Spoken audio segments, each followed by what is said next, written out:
What is up, y'all? I've got my 95 GST. It's an Eclipse. It's part of the DSM family.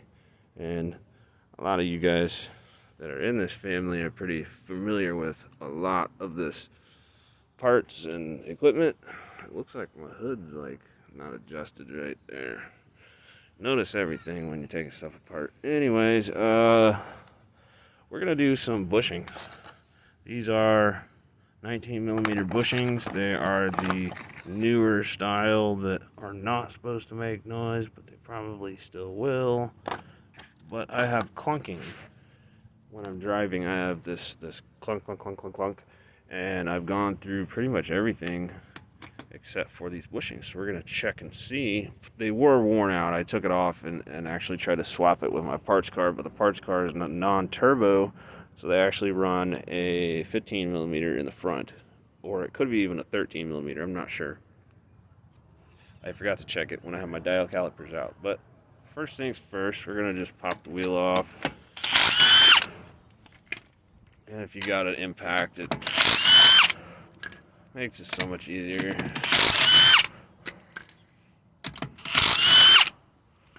I try to talk pretty much anybody and everybody who has a car. I try to talk them into getting some sort of an impact wrench for like when you have an issue on the road, or just to rotate your tires, or even in that rare occasion where somebody on the side of the road's got a flat and they can't get theirs off. Then if you have the sockets and whatever you need, boom, you can help them out. Well, here's where we're looking. Right here. That's our bushing. And watch this.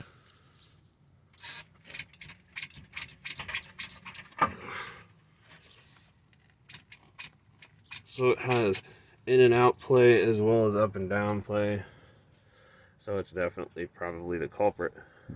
What I want to test out right now is whether or not my little rigid octane impact driver with, I don't know where the 3/8 adapter is, so I'm going from 1/2 inch to 3/8 and so forth.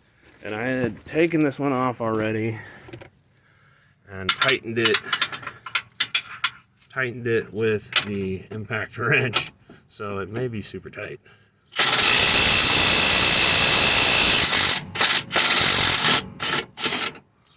Oh, it did it. Now I'm leaving mine in auto mode because and I guess I could change it to speed. Yeah, let's change it to speed, because this one I'm actually gonna need maybe a longer extension. You just kind of gotta get up in there, through this, through that, under this, between that, and then get on your socket.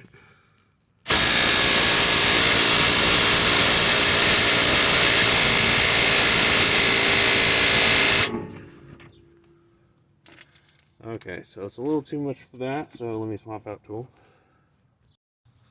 Just to show you a little bit of kind of like showing off, but I put another 6-inch extension. These are 3/8 extensions, non-impact rated. In fact, one of them's not even a brand name. And I'm in first gear, or first speed.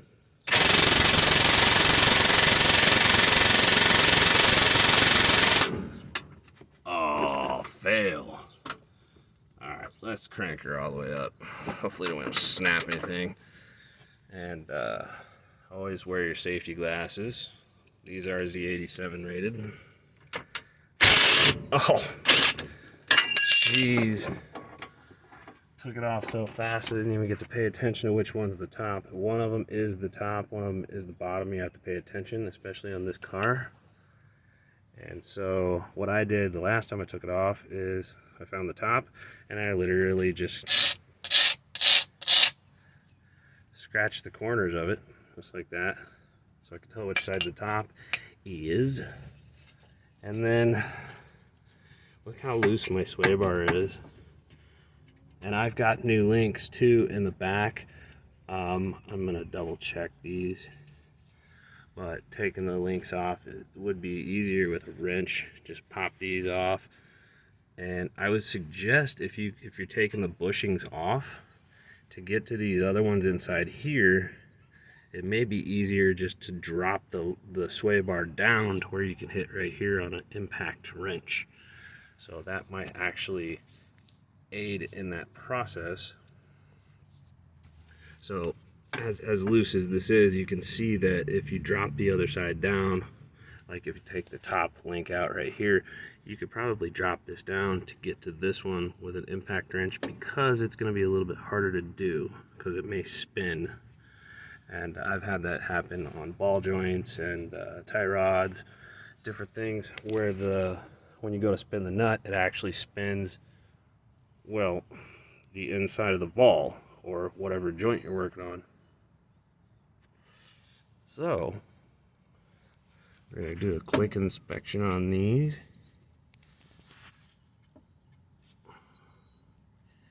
And they don't seem extraordinarily loose, but they do seem to have a lot of play this direction. So I'm thinking maybe they're toast. And yeah, let me turn the steering wheel. And well, actually, let me think for a second. Okay, I've decided that for now I'm going to go ahead and leave this, because what I want to see is if this actually takes care of that noise. Then I'll probably do a separate video on just this. So we'll do it that way. So we'll straighten the wheel out to where it was. And ooh, CV boot leaking.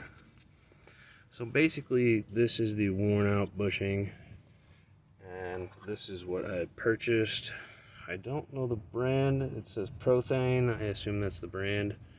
And these are supposed to be the noiseless, whatever, blah, blah, blah. They probably squeak like a son of a bitch. But we're gonna, first off, make sure they fit. They do. They fit nice. They're roughly a little bit bigger when it comes to the width, but hopefully the inside diameter is the same. Okay, just a real quick check just to make sure they're the right size. They appear to be the right size, and I can already hear the squeaks they're gonna make. Like, oh boy, that's gonna be fun. So we're gonna take that back off. Clean, I'm gonna clean the sway bar, because obviously there's a bunch of dirt right here. I'm gonna clean all the corresponding parts as well as this, and you don't need to see me do that. Usually what I'll do is on parts like this, I'll use a wire wheel on my drill and just kind of clean them up the best I can. On here, I'll probably just spray it with some cleaner and grab some rags or paper towels. You really don't want to be bored with that, so let me take care of that. Alright, so this is usually how I go about cleaning metal parts. Just get whatever wire wheel.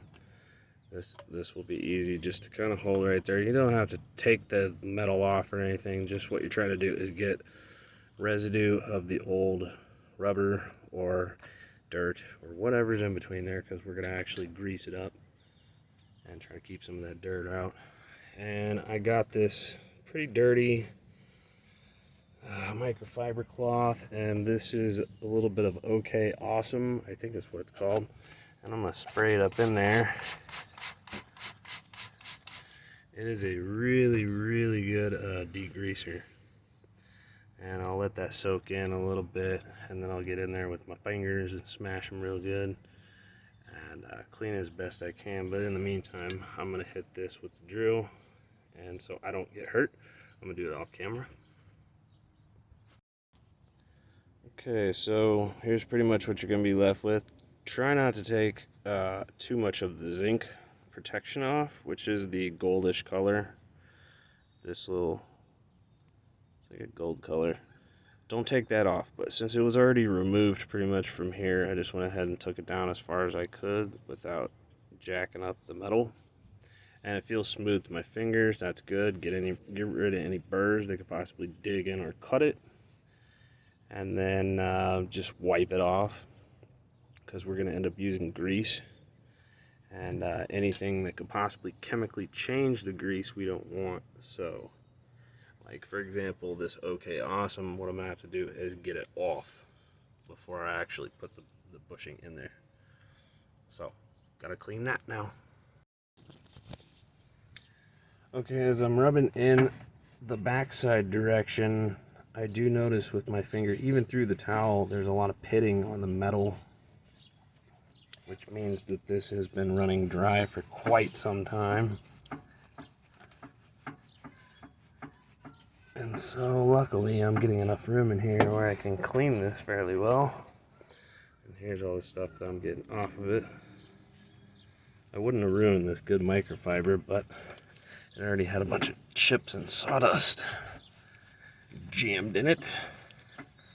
Look at that, nice, beautiful, shiny part.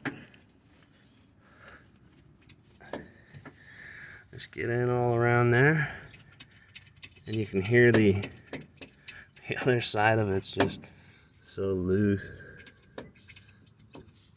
So what we're gonna do now is, I may have gotten some dirt in here from before. Try to get that out. Yeah, just a little bit, and then I'm gonna grease this, and then we're gonna shove it in there. No problem. Okay, now that we got the inside and the outside greased fairly well, I used roughly about half. I guess I could have used more on the inside. I'll probably do that. Okay, so I got more grease inside. I've definitely used about half the tube, so should be plenty. And when you're going to put these back in on this particular car, you're going to want to get your top one in and get the bolt started. And then before you tighten that down, very important, before you tighten that down, you're going to want to get the second bolt started. Otherwise, you're going to run into issues. And trust me, it is no fun. So, filming this while I'm doing it may be slightly impossible. So, just get the picture, and trust me when I say do the top one first. Make sure you actually have your bracket in correctly, otherwise the bolts will not fit.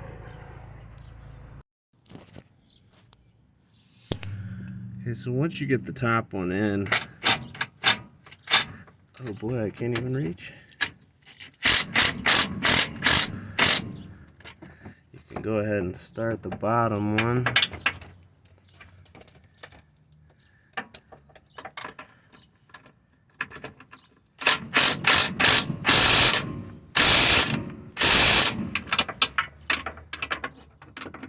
My gun is not cutting out, it's actually on auto mode, which I think I'm going to turn off. So now we're on speed 3.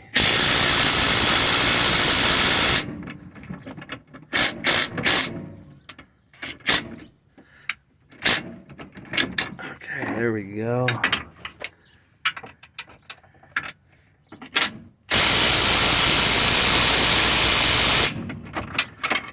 It's not gonna put too much force in there, but now, oh yeah, no more squeaks. And then what I'll do is get the other side in and basically drive it a little bit to get the sway bar to slide where it needs to go, and then do the other ones if they need it, if they're still clunking. But I'd say the hardest part about this whole job is literally getting that top one that's right there by your boot and your inner tie rod, is getting it started. And then sometimes you'll have a problem once you get that one started with the bottom one, but it's not too bad. And then that's pretty much all you need to do.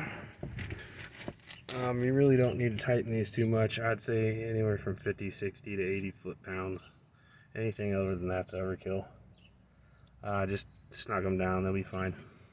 But if you really must torque every single bolt on your car, I respect that. I'm not going to sit here and take the time to look it up, so I just snugged it down with my hex driver, which roughly puts about 80 foot-pounds, especially with this super long. It's going to be under 80 foot-pounds, so I'd probably say like 60 foot-pounds, but I will check it with hand tools. And that's pretty much it. The only thing you're going to do is do it on the reverse side, and sometimes you will run into other situations, like maybe there's another component, maybe your AC component's a little bit in the way. I don't know, I haven't checked the other side. But like all mechanics told me in the past, they say just overcome. So learn, overcome any obstacles. But that's it on that. I got new tie rods. They seem to be holding up. So the new sway bar bushing. The link, now that that's tight, actually does not feel bad, so I'm hoping that it doesn't clunk. So yeah, always torque when you put your wheels back on. And I will probably check the torque on that also and make sure there's at least 50 to 60. So that is it on that. That's pretty much all the tools you need. I mean, just like some cleaning tools, wire brushes, your sockets, of course, which this one is a 14 millimeter with 6-inch. 6-inch I was able to get up in between, and also with the added little bit, you can get over this lower control arm to get to this one at that angle straight across. This one, obviously, you can go down, and it definitely would help if I had waddle sockets, but I do not have them. I've always needed to buy them. There's never really just jumped on it when I had the chance, and then they jumped up super high in price, so I was very upset about that. But that's it for this one. So all you gotta do is round 2, and then you're done. And my car is starting to look a little bit better, a little bit nicer riding every single time I work on it. But as you can see, I got some dents here, a little bit of denting here and denting here. This door is pretty much trash. Luckily, I've got another one. I've got a 97 all-wheel drive that I will possibly make this one all-wheel drive. So pay attention to that in the future. And it's already got the twin piston calipers with the oversized rain fart, with the oversized rotors, and a lot of the other stuff I've been switching out from one car to the other. And then just for fun, I just clear coated these because now they look normal. But yeah, finish the other side, don't forget to torque your wheels on, and then job done. Thank you for watching.